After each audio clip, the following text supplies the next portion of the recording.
What's up, everyone? Tiger Stacker here. I'm extremely pleased to bring you the third in a three-part series about how to stack and protect yourself against power outages, EMPs, and other things that will knock down the electrical grid, potentially causing an SHTF.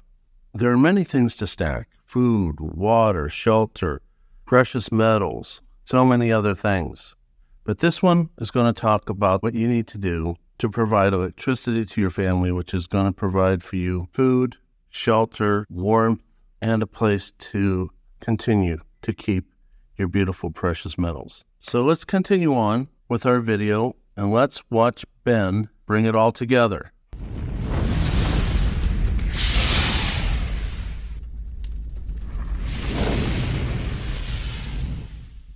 To be able to meet your absolute necessities of the fridge, freezer, or whatever your essential items are. And then what would be the next step? Should you buy more panels next? Or should you buy, more batteries next? That can help figure out those tranches for people. Wonderful. One of the things you and I talked about in the past about prepping, and I think you and I both are in agreement that if the enemies of this country decide to attack, they're not going to attack with nuclear. Agreed. They're going to attack with EMPs, and I can tell you why I think so. They don't want us dead. They want us enslaved. Mm-hmm. So if they take over this country, they're going to try to keep the buildings all intact because they can use them for their purposes. They're going to try to keep the people intact and enslave them to use them as slaves. And if you send a nuke, you destroy the buildings, you destroy the people, you irradiate that part of the globe which can't be used for years.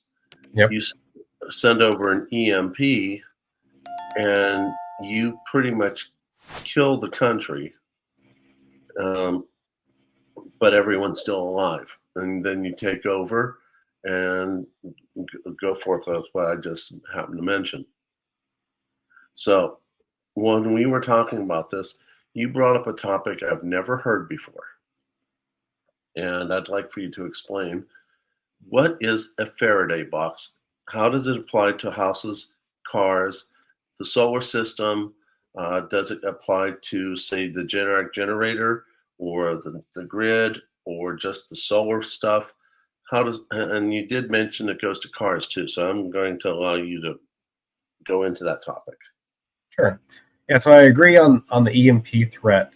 The biggest threat that the United States faces is an EMP attack, which also includes cyber attacks, basically taking down the grid infrastructure, whichever method that is, which also includes just taking out a dozen prime locations of substations that run the grid.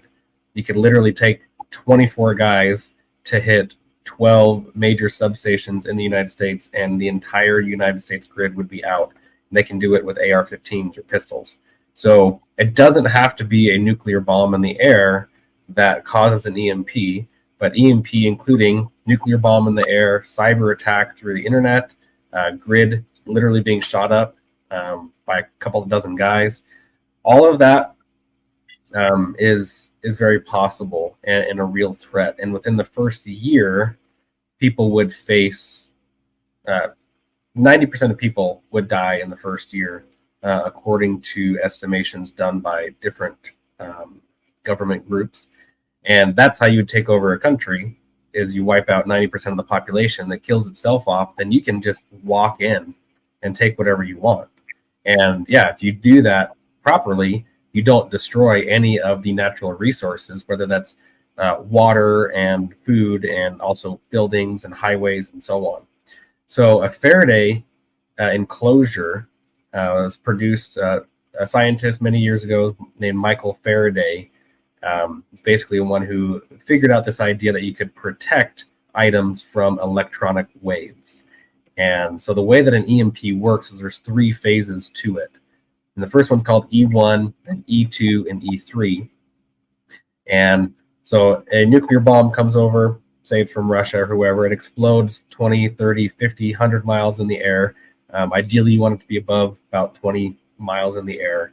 And what's going to happen is you're going to have gamma radiation be that first wave of energy that comes off the bomb. And that's going to hit all the electrons, or sorry, I'm getting mixed up here, but yeah, you're going to hit the electrons in the air, supercharging them. They're going to cascade down, and it's going to shock anything that's within its range that has a microchip. So whether it's a phone or a laptop or a car or microchips on the grid, whatever it is, if it's got a microchip and within range, it's toast. It gets too much voltage from that blast, and it literally fries it. So E2 is the precede, or the what follows that, and it will basically cause arcing, all of this excess voltage and energy trying to find the ground. And so it's literally just imagine like when you're clipping onto a battery and you get those sparks, you just have arcing going all over the place from metal to metal. And then the E3 is what actually hits the grid and kind of resonates through the grid. And that's that high voltage that can be carried by power lines, telephone wires, railroad tracks, anything that's long and metal is going to collect that voltage and then try to get it to a ground, try to get it diverted somewhere, which usually ends up in people's houses, therefore frying everything.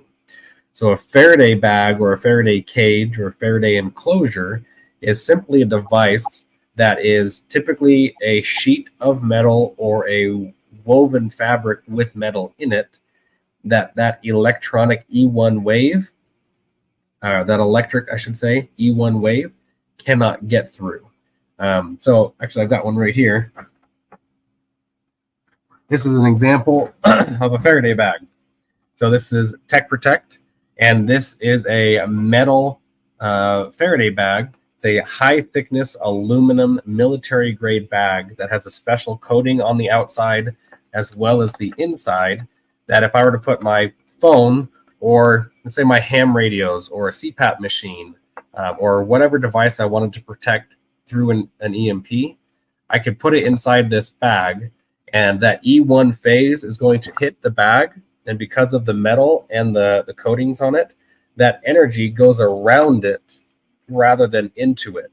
So very much like a river going around a rock or a boulder sticking up, that water just goes right around it. That's what these Faraday bags help with. And back there are bigger enclosures that can be made, such as Faraday cages, that can house things like Generac generators, because those have smart technology in them, i.e. microchips, that would get knocked out in an EMP. Same with solar generators. They've got microchips. And so you use a Faraday enclosure. There are larger bags that are supplied here with Tech Protect that you can put a lot of that equipment in.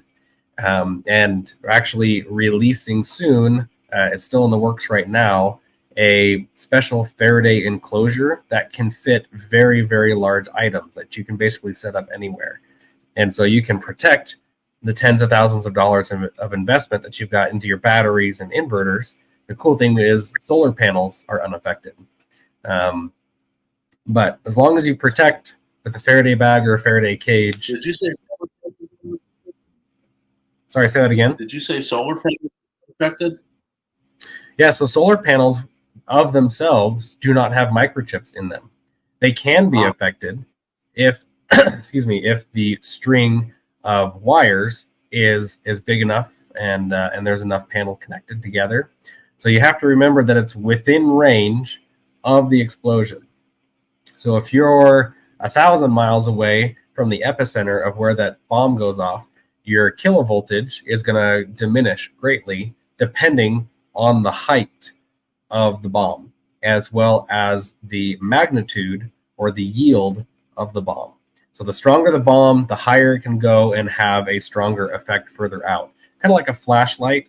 If you hold a flashlight on your hand really close, it's only going to show a very small circle in your hand illuminated. But as you pull it up, that light's going to diffuse further out and it's going to have more coverage. The same way with a nuclear bomb. Basically, it works because of the Earth's magnetic field. The Van Halen belts around the Earth causes that energy to get focused down to Earth.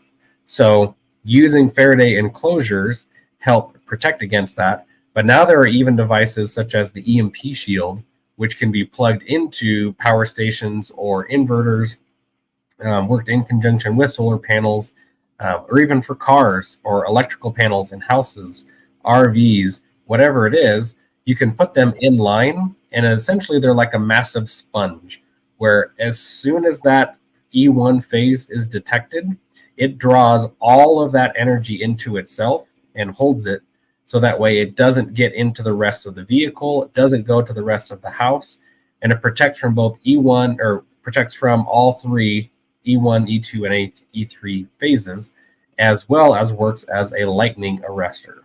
So it's a very versatile item, and I've actually been working with EMP Shield directly to come out with EMP shields for things like the Apollo, the Delta Pros, and so on. And they're hoping that Q1 of next year that those will be ready, tested, and out. These are devices that are tested by the Department of Defense, verified by different government agencies to know that for sure they would stop an EMP threat. So, I mean, honestly, that's where silver and gold has its value, in my opinion, is after a major threat like that, you're still going to owe the bank, right? You're still going to have to pay things, and the value of that metal is going to skyrocket. And that's where you can take a single bar or a single coin and pay a month of mortgage very easily. There's some debate as to whether banks and stuff would be operating still. It depends on the type of attack, because we still have to include cyber attacks and localized grid attacks and stuff like that. If the nation is under attack, you still have to pay your bills. Companies still have to function, and government and banks and so on still want their money. And so that's where having those hard goods really comes into effect. But protecting, like you said earlier, you wouldn't trade your chickens because that's food. That's what you can eat every day. Same way with me. I have ducks. I eat duck eggs, and I have rabbits. I wouldn't trade them, because even if all the money is gone, I can still eat, right? That is far more important. And so that's the same idea with the Faraday enclosures, is protect your power source. Because if there's no grid power, you're not going to get gasoline, you're not going to get natural gas, and propane's going to run out. That's where the sun comes in. That's where you have a backup of those fuels to recharge batteries during bad weather. But overall, the sun and the batteries keep you going for years. It's estimated that it would take 2 to 10 years for a grid attack to get repaired, whether that's from North Korea, China, or Russia, possibly Iran. Depending on the type of weapon used. So that's the view I look at it, is do I have enough to get through at least 2 years, both for power, water, food, security, communication, community, all those things. As long as I can get at least through 2 years, I should be doing pretty good and have a new way of life by that point that can carry me on even further. And that's why using better types of batteries, such as lithium iron phosphate, is the way to go. But those have battery management systems, or what is called a BMS, and it's just a microchip that tells the batteries how to charge and discharge properly. That would be taken out in an E1 of an EMP attack. So having all of those things protected is absolutely vital. And Faraday enclosure, Faraday bag, Faraday cage, whatever you want to call it, just means that. The only thing I would caution with Faraday enclosures is there's very common misconceptions about them, such as using your cell phone or a radio in a Faraday enclosure, and thinking that if you block your cell phone signal, that you've blocked an EMP. Well, they work on very different frequencies. Even if, for example, your car radio using 107 hertz or megahertz or whatever the station is you're listening to, we're talking gigahertz in terms of the frequency that comes off of an EMP bomb, which is very, very small. It can get through much smaller enclosures or much smaller openings. And so you can make a Faraday cage out of tinfoil wrapped around a cardboard box, but it may not actually stop an EMP level attack because it's not built properly. That's why I like the Tech Protect bags, is because they're built to military standard to know for sure that they're going to work. That's why I personally use them. That makes a lot of sense. And you brought up a very valid point for those of us in the stacking community. This will not be affected with an EMP. A lot of us feel that because Americans are kind of stubborn, they don't want to learn things the hard way, as opposed to, say, like people from India. They already know for decades and decades the value of precious metals. They wear them. They wear their wealth. But, what we all are thinking is going to happen is people are going to loot and pillage and all that, ergo the reason for bugging in instead of bugging out. Then people are going to rely on cash until they realize it's not going to work anymore. Then they might want to look at the old constitutional silver if they understand it. I personally think you're going to have a split. People who are going to understand constitutional, and that's what they trust. But there's no mention of silver being made out of silver. Other people are going to want to see things that say the word silver, including fractional silver. I think some people are going to say, no, I don't want silver, I want gold. Subsequently, I own a good bit of a product that you may have heard of called gold backs. Okay, so if someone says, I don't want this, I want the gold, I'm going to give them gold backs for small purchases. They're not going to get, as far as I'm concerned, fractional silver, constitutional silver, gold backs is the pawns on my chessboard. They are the first line of defense to protect the bigger wealth. Yep. The point I loved what you said was, this is going to get you through once people realize that this is still money. Okay. But as I tell my viewers, stack everything you can possibly stack: food, water, decent shelter, electricity, gold, silver. My wife is a dog trainer and breeder, so we stack dogs, because I think that it's going to be not only a good alarm system, but if they're trained as alarm dogs, they're wonderful. If they're trained as protection dogs, they're even better. So, because they may not allow you to use their central bank digital currency to buy guns and ammo. Okay. Yep. And the only other thing to do is then make your own if you can. But, dogs, you can always breed more. Yep. But,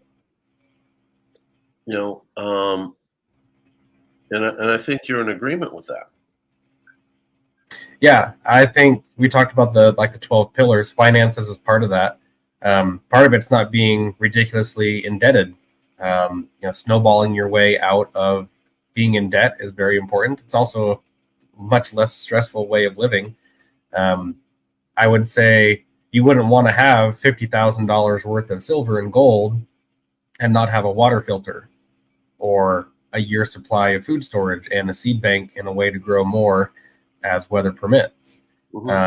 It's a multifaceted part. That's why there's no one piece of preparedness. That's why even solar generators or gas generators, whatever, isn't the end all be all of preparedness. There are so many parts to it, and finances is an equal share of the importance there. Oh, I totally agree. And it should add, it doesn't have to be an end of the world event. Simple things of pandemics happening shut people's businesses down and made people lose lots of jobs. Something completely out of their control, whether they believe it was real or not. It absolutely affected everybody in some fashion, including financially. And so having a rainy day fund that's going to pay all of your vital bills, such as mortgage and food and car loans, whatever is there, is absolutely necessity, in my opinion. And it doesn't have to be necessarily tens of thousands of dollars. It just has to be enough for your needs. It's important to have your rainy day, your long term, your gas generator for the short term if needs be, but your solar generator for the long term for 2 years of no power. You just never know. And that's why you want to be able to fall back on your backup to make sure you're good to go. And that takes time. For most people, they can't go out and buy the best water filter, 3-year supply for everyone in their family of food, the best guns, enough ammo for multiple gunfights. Most people can't do that all at once. And that's why it's acquired over years in small steps. So you find out where you're weakest in and start there. Exactly. So I've come to the end of all my questions. What I want to mention to all the viewers here is that I would like to have Ben come on and do videos here for you all to learn, but also ask you all to put it into the chat down below if you would like to have Ben on in live stream so you can ask him questions directly. I hope Ben would be agreeable to that. That sounds like a lot of fun to me. I truly love answering questions like that. We can spend an hour or two just answering people's questions about solar, whether that's about monocrystalline and polycrystalline cells or inverter types, hardwired versus portable, whatever it is they want to discuss. I think that'd be a great thing to go over. Yes, I agree. So I want to point out that Ben has his own company, poweredportablesolar.com. He also has his own YouTube channel, minutemanprep.com, and he puts out a lot of good content.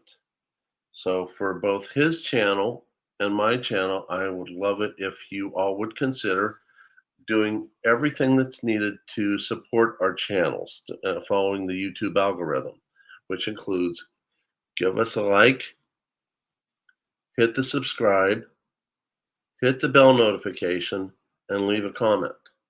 If you do all four, your subscription tends not to be taken away by YouTube and the algorithm. If you only hit the subscribe, excuse me, if you only hit the subscribe, there's a good chance that later on it will be removed. And for as hard as Ben has worked, he deserves to get some more subscribers and more people interested in protecting their family. And I'm still a new channel, so I would appreciate your support in growing the channel, because I'd like to keep bringing you good content like this. So I want to thank Ben for coming in and educating us on what will hopefully be many episodes, whether it be video or live stream, and thank him for his time, because he did take time away from his family and his business to be here with us tonight. So thank you so very much, Ben, from all of us. Yeah, no problem. My pleasure. Okay. So as always, prepare, but always keep in mind there's more than just gold and silver to prepare. And the food and the water, and now electricity. The most important prep is to prepare your soul, because in my opinion, this is revelations unfolding on us. And sooner or later, it's going to happen. And like my wife likes to tell me, let it come, because then we get to meet Jesus. But prep everything. Prepare your family. Prepare yourself for the oncoming. And I want to wish all of you the best of everything. Thank you very much, everyone. Thank you very much, Ben. Good night, everyone. Tiger Stacker is out. Well, that's it, everyone. That includes all 3 parts on how to protect yourself against power outages. your family, your wealth, your silver, your gold, how to keep your food in a refrigerator and freezer. I would like your comments down below, and let me know if you'd like to have Ben on live streams so questions can be answered. Please like, share, subscribe, hit the bell notification, leave comments below, and I look forward to giving you increasingly better and better content as time goes on. So good night, everyone. Tiger Stacker is out.